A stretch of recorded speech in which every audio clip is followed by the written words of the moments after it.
Welcome back, everybody. This is Why I Left Giant Church Incorporated, episode 3. Yes. And in this particular podcast, we're going to talk a little bit about this idea of conditional belonging. We're going to talk a little bit about what it means to be part of the family. Think potential mafia on that front. And then we're going to talk about the teachings of Jesus and how it even relates to what does family look like in the kingdom of heaven, because there is a beautiful component to family and community that is supposed to be a part of the church. Yeah. But some things that happen in Giant Church Incorporated that can actually begin to separate people from their loved ones and others that care for them and get them isolated in unhealthy ways, including even through employment, which we need to talk about. Yeah. So we haven't talked specifically about the Great Escape. I think your third post was the Great Escape. So you and Johnny were determined to do it the right way. We're going to go meet with the pastors. We're going to write a letter to share our concerns. Yes. And then what happened? We'll talk about that and then what happened afterwards. Well, we really did, and I think I said this in another one of the podcasts, that we knew we had to leave, and we thought we'll do it right so that what happened to the others before us wouldn't happen to us. Won't happen to you. Okay. That's really what we thought. So, and plus we really did want to do it right. So we wrote a letter and we met with the pastors. I wrote a letter because I'm a writer. So I could say everything in the letter that I knew would be very difficult to say in person. Yep. So we gave them the letter and then we met with them in person. And they prayed for us. We hugged. We left. And before we got out of the parking lot, I got a notification on a GroupMe group that I was part of. I was part of a leadership class, and it says, "You have been removed from this GroupMe." And you would think, I just didn't know how painful that would be. But that even was painful. And that was the beginning of several relationships just being broken and us being, I would call it, shunned. Yeah, to say that you grossly underestimated the fallout. Yes. Because the meeting itself seemed to go well. Yeah. But then there was a group of people that you had been meeting with, a small group of people, and you've been exercising with and doing fitness stuff with, and then you had another conversation, which... Yes. Now that happened later. So we left in March. That conversation happened in the summer. Okay. After I'd been working out with them more. We even did a Spartan race together in April. So we left in March. I did a Spartan race with the small group in April. We were continuing to train for the small group. But then I was called and asked to meet with one of my dear friends, and that was part of the group. And she was also a coach for the women's small group. So it was her job to do this, I guess. And it was very difficult for her. I could tell that it was awkward. But she told me that because I do not attend Giant Church Incorporated any longer, that I cannot be a part of this small group. And you can't work out with them anymore. I can't work out with them anymore. And that included my 15-year-old daughter. She could no longer be part of that small group. So understand, even though the tagline under small groups at Giant Church says everybody's welcome, you're welcome until you're not. Yeah. Which was an entire blog post you did called I think it says Until We Weren't. Until we didn't. Until we didn't. Yeah. And it was this idea that, and this is something that I want to talk about that happens in Giant Church, there can be this conditional belonging. Yeah. And it's conditional love. And it's a controlling mechanism by which we keep you towing the line and doing the things that we want you to do. And you belong, and we're going to love on you, and we're going to praise you, and we're going to celebrate you.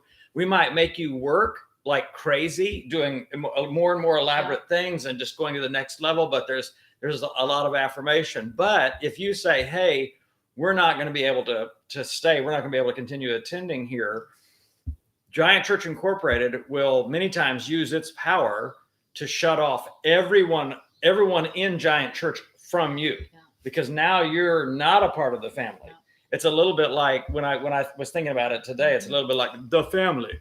If you're a part of the family, we'll take care of you. We got your back. That's We'll right. protect you. Yeah. But you do something that's outside the family, you're on your own. I mean, and you were surprised by how hurt that made you feel. Just these friends from years that said we can no longer have anything. Doesn't matter that you're a follower of Jesus, they're a follower of Jesus, that you're in the same community, that you love each other, because you don't go to the same church. Now, Giant Church told your friends they can't have anything to do with you. Yes. And what was even more painful is that my daughter was an intern at Giant Church Incorporated, and it wasn't even 30 minutes after we met with the pastors that she got the same notifications in her group. You have been removed. And that's what it says. If you've ever been removed from a GroupMe group, that's what it says on your phone. You will get a notification that says, and it will tell you who removed you. And I still remember who removed me from the group. And it was because she was told to, I'm sure. But it said, so-and-so has removed you from this group. And it's just painful. It was painful for me. I can't imagine how it felt to my daughter. It happened to my husband because he was on the security team. He got the same notification. You have been removed from, immediately. And that... I've never asked you this. Did it ever make you wonder if we made the right decision? Maybe we should have stayed. Maybe because this is so painful and we're... No. In fact, that reinforced it. Okay. And it really did. I'm not saying that it does that for everybody, but because we had really prayerfully and we took our time with the decision, and I had been thinking of, I had red flags for a few years. So no, that just really confirmed everything. But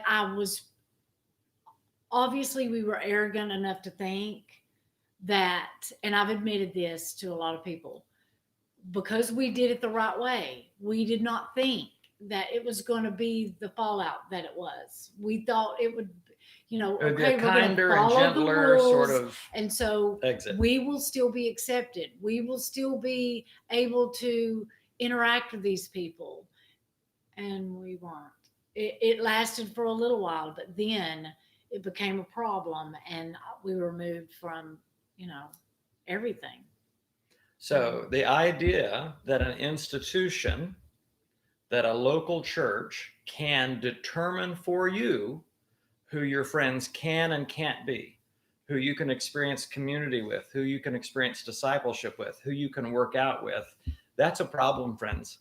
And if you're in a situation where you're in an institution or a congregation where leaders are trying to exercise that kind of control, you need to see red flags with a siren going off in the background and bright red lights. That is a problem. What some of the Giant churches will do is try to get you only in their group so that we can control your world, what your family does, your friend groups. And it really is a control mechanism, because we want this thing to run super well, and we don't want anything that's going to change that. And it's not quite, like Jim Jones moving a congregation to Guyana, Africa, but it's the mark of a cult when an institution wants to remove you from everything and try to dictate who you can and can't talk to, who you should or shouldn't relate to. I grew up in smaller components of this in the Independent Baptist fundamental world, where there was this thing called secondary separation. The idea was we had to separate from people that didn't believe like we did. But not only that, we had to separate from anyone who associated with the people that believed what we didn't believe. So it became this thing. You're just going to be on an island by yourself with only people that think exactly like you think and are towing the line on this thing. In other words, you realize it doesn't give a person a chance to grow, to see different perspectives, to advance the kingdom beyond this little local church empire. And those are the things, friends, that we want you to see as those are red flags. Don't ignore those. When you see people one of the words that you told me that they used at Giant Church was, hey, we're your chosen family. Yeah. As though your other family is less important because you didn't Right. choose them. You just got born into it. And what No, Jesus, in fact, they've actually done teachings where they I don't know what the word is, but make you think badly of the family you're born of into. of your family, Yes. of your family of origin. They uplift the chosen family, which is this Giant Church Incorporated, and they really downplay the importance of your family of origin. Yeah. Or they almost think it make you start feeling like they're just holding you back. Yes. They're holding you back from what God really wants you to do. That they're trying to get in the way of what God really has for you. So you need to come to the chosen family. It's this difficult thing of understanding when you have an organization that's trying to separate you from people that you love and people that love you and get you over here. One of the things you brought up today that I'd never really thought about in detail, but sometimes Giant Church Incorporated will employ the husband and the wife. Now think about this. If the husband and the wife are both employed by the church, can either of them really speak out against what's going on there? I mean, because their livelihood is literally dependent on the church. And so it's like, hey, if we start, if we rock the boat or we ask the wrong questions, both of us could lose our livelihood, our jobs in this thing. And it makes it impossible for them to do that. To me, that's just a very unwise decision on both the church's part and for the staff to do that. I just don't see how that's beneficial. Right. Well, it's very beneficial for Giant Church Incorporated if they're wanting to have somebody all in and not question anything they do. Right. So it can be a control mechanism. And I think that's what it is. There's no other benefit. I've seen husbands and wives that work together well at a church, but they're accountable to a group outside of themselves. Yes. That makes the hiring, firing decisions. In other words, it's a different situation. I see. Okay. But if the pastor or the pastor and his wife have the hiring, firing decision making ability, and they've hired a husband and wife, well, that family is now very much under their control. Yeah. And it would be very hard for them to say, hey, or hold accountable because, hey, we don't want to lose our jobs in the process. Yes, that's true. So I think I see that a lot. I see Giant Church Incorporated really employing a lot of entire families.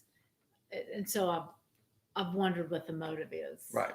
And what happens. And going back to this idea of conditional belonging, to me, it's one of the saddest things about Giant Church Incorporated when it goes south, because people then are shunned or ostracized, and they begin to connect that to God, and they begin to misunderstand that their Father has unconditional love for them, whether they go to church or don't go to church, or whether they go to this congregation or that congregation.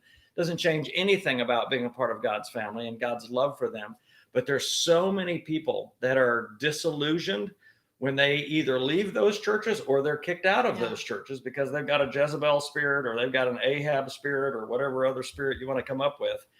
And now it hurts, damages, I'm trying to think of the right word, damages their ability to understand a God who loves them unconditionally and cares for them.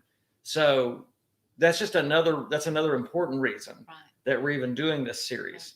So that people know, hey, if you've been kicked out of a church, or you've been shamed into silence by a church, or you've been shunned or ostracized by a church, that is not God's loving expression towards you. And I'm talking about because you disagreed with something that they were doing or whatever else. I saw the letter that Marie and Johnny had drafted for Giant Church Incorporated. I saw their heart in it. It was very well done. It was laid out, and it was not a personal attack.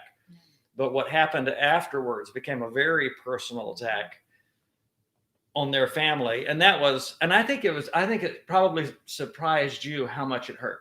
Oh yeah. I was devastated.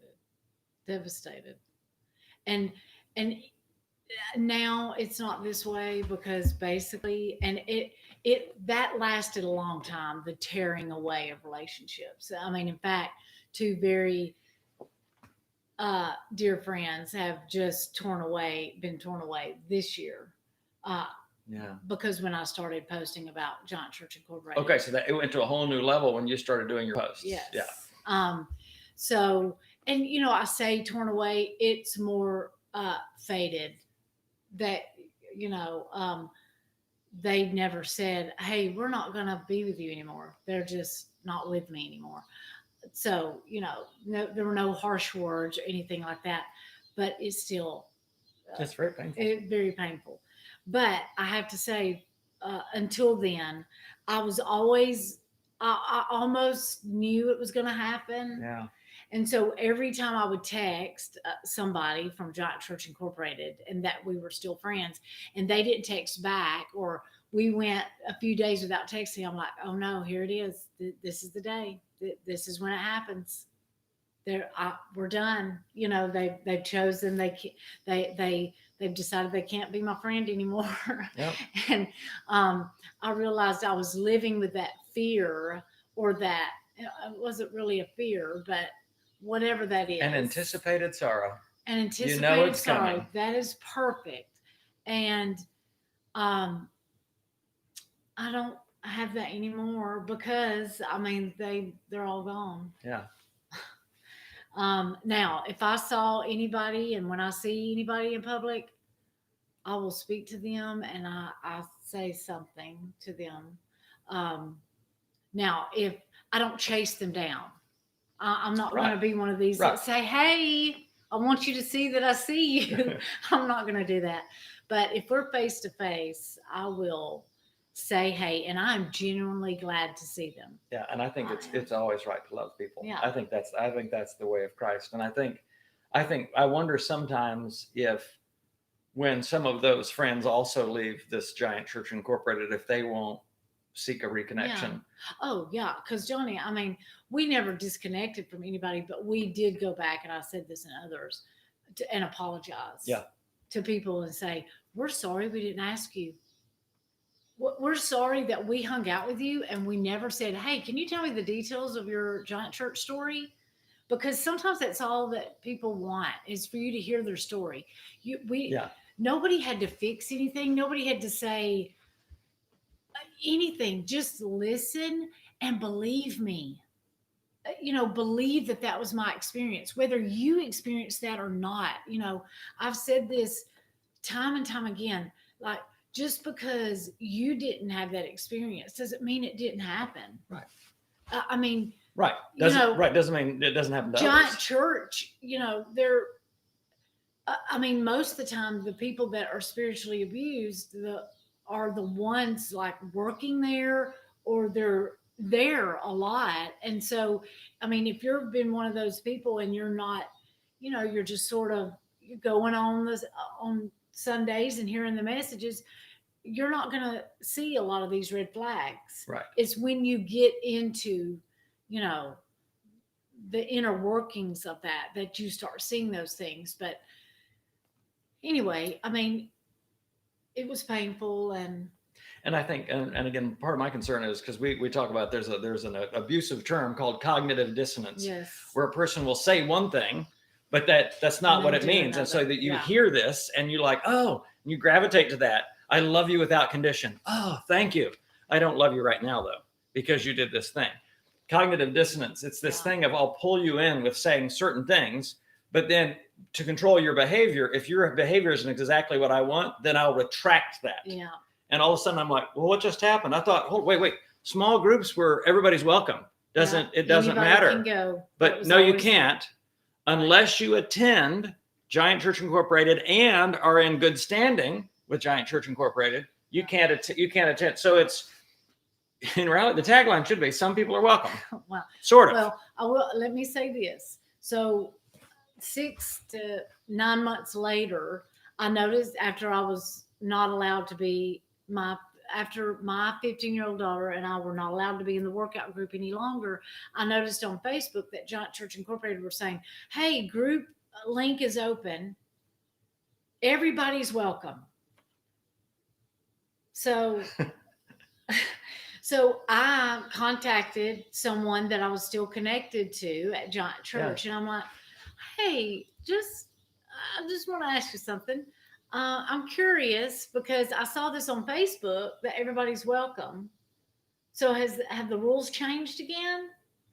And she came back to me and said, yeah, they changed it, but they never let me know Okay. that now, Marie, you would be allowed to be back in. So you could be back in. I could Okay. have at that point. Interesting. All right. So, But at that point, does it feel safe to go back? Like if they can change the rules yes. I felt like this is my own personal. It almost felt like it was accomplished. What they needed to do was to get me out, and that happened, and then they changed the rules back because I would never sign up again. Because that problem was taken care of. Yeah. Friends, do you realize just the whole idea to me of an institution telling you who you can and can't be friends with, or who you can and can't hang out with? You realize this was the kind of thing that got Jesus in all sorts of trouble, because the institution of the time said, Jesus, now you can hang out with us. We're the Pharisees. You can hang out with us. The Sadducees is 50-50, because they don't even believe in afterlife. But when Jesus would hang out with prostitutes and one gospel says notorious sinners, they were appalled. And they really were trying to say, hey, what's up? Why does your master even do this? And of course, Jesus said, friends, it's not the healthy that need a doctor, it's the sick. And you guys in your self-righteous world, and you think you're healthy and you've got it, you're missing me. I've come here to bring healing. But part of that healing, there has to be an admission of brokenness. There has to be this place of recognizing, gosh, I'm kind of a mess. Jesus talked about two people that went into the temple. And he said one was a Pharisee, and he looks up to heaven, and I think he's got his arms up in worship. He's like, God, I thank you that I am not like Home Skillet over here, who is just a mess and he's a tax collector. And I'm so thankful. I'm so grateful that I serve and that I give and that I'm loyal and faithful. And then Jesus says another guy comes in, he's a tax collector. So he would be considered, in that sense, treasonous to the Jewish people. And he say, want him to look to heaven. He just looks down and he beats his breast and he says, God be merciful to me, a sinner. And Jesus said, I tell you the truth. He was the one that went home justified before God. Jesus was constantly including the people that were out. He invited everyone in. It's funny because he went to the home of Simon the leper, as well as Zacchaeus the tax collector. He met with Nicodemus privately, as well as the Samaritan woman at the well privately. Jesus included everyone, but they had to make a decision about, do I want to be associated with Jesus? But Jesus wasn't shunning them. It's an interesting thing. Jesus was welcoming them. And I think it's part of the reason that even in what we call the triumphal entry, the final week of Jesus' life coming into Jerusalem before his crucifixion, everyone's shouting Hosanna and praising, and we all see this as a very positive event, except for the fact that Jesus is weeping. He's crying because he recognizes that these people want him to be something that he's not. And he said, I long to gather you like a hen would her chicks, but you would have none of it.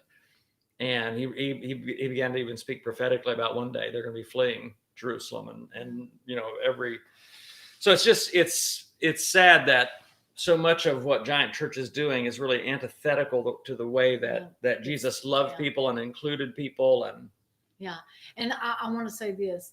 The reason that she gave that Giant Church had decided that people who didn't go to Giant Church needed to not be included was that our beliefs weren't in line, and that the beliefs of those outside of Giant Church were going to, she didn't use the word infiltrate, but to seep in to the other people.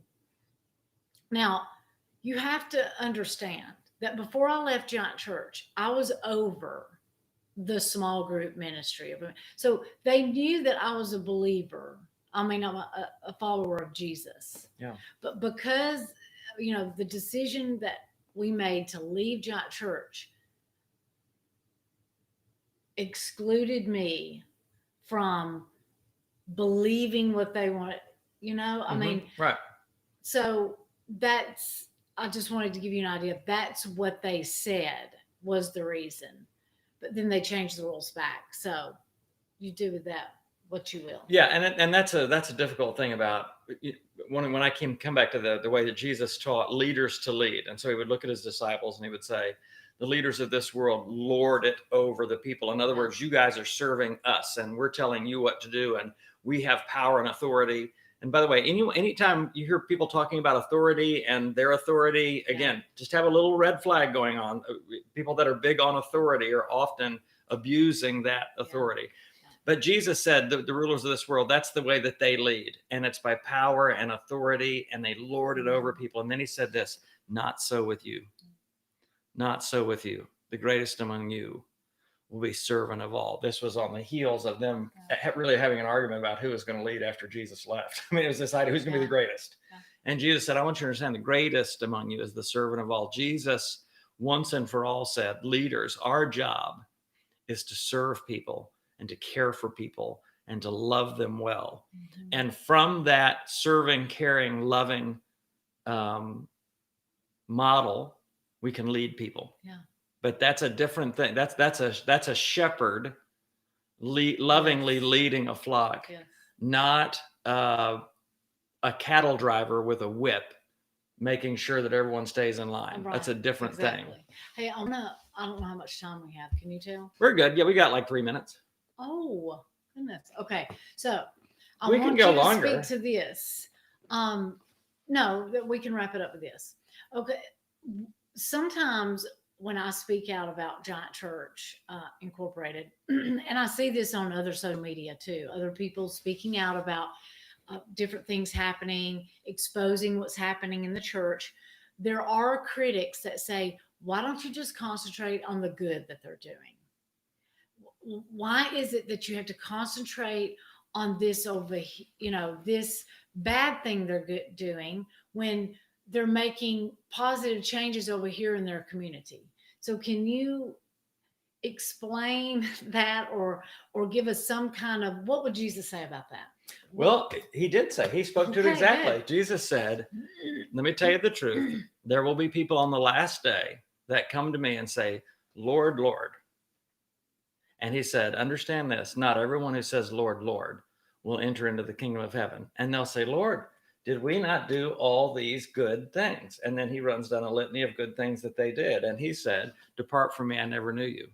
In other words, if we just say, if an organization is doing some good things, then they get a blanket pass for anything that they do. I don't think Jesus was there. Jesus would say, overall, you have to look at the overall fruit of their life. I believe that the kingdom of heaven is a kingdom of the heart. It's not simply a kingdom of what kind of deeds that we're doing. It's the Pharisees were very self-righteous. In other words, they did deeds, they did good deeds, but Jesus said they did them to be seen by other men. And if you want to be a part of our group, the Pharisees, then you've got to do these things as well. He would talk about people that would, announce with trumpets when they gave to the poor.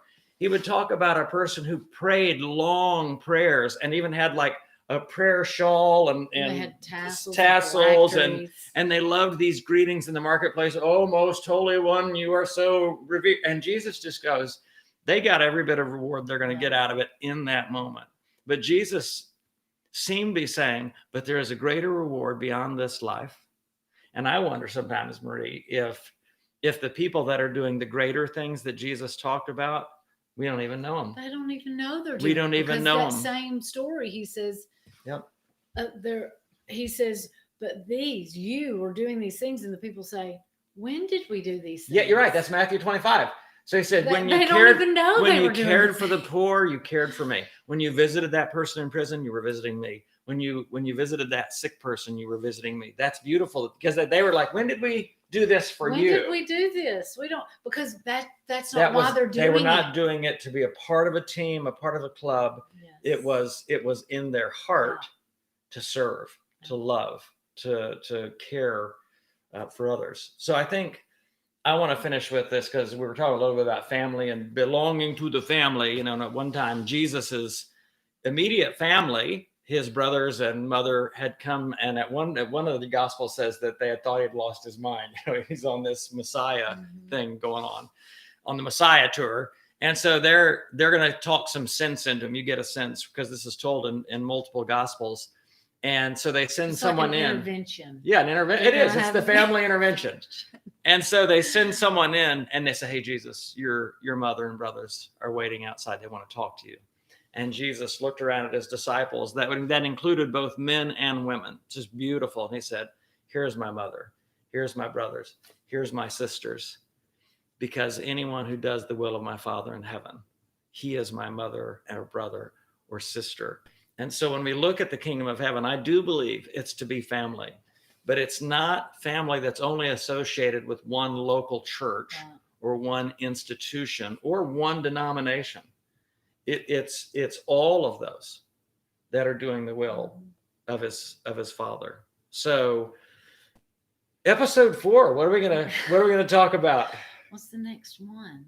Well, you did the Great Escape, and then it was Until We Didn't. What followed? Do you remember what folled that?